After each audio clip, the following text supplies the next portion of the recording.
টানা বৃষ্টির জেরে নদীর জল উপচে এবার ডুবল চন্দ্রকোনার পলাশচাপড়ি শ্রীনগর রাজ্য সড়ক।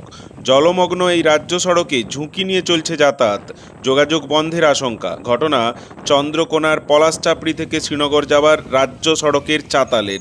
জানা গেছে ওই এলাকায় কেঠিয়া নদীর জল বিপদসীমার ওপর দিয়ে বইছে। নদীর জল উপচে এলাকার চাষের জমি ডুবে জল থই থই অবস্থা। আর সেই জল পলাশচাপড়ি থেকে শ্রীনগর যাওয়ার রাজ্য সড়কের ওপরে থাকা ভাঙার চাতালের ওপর দিয়ে বইছে। হাঁটু সমান জল এই রাজ্য সড়কের চাতালে।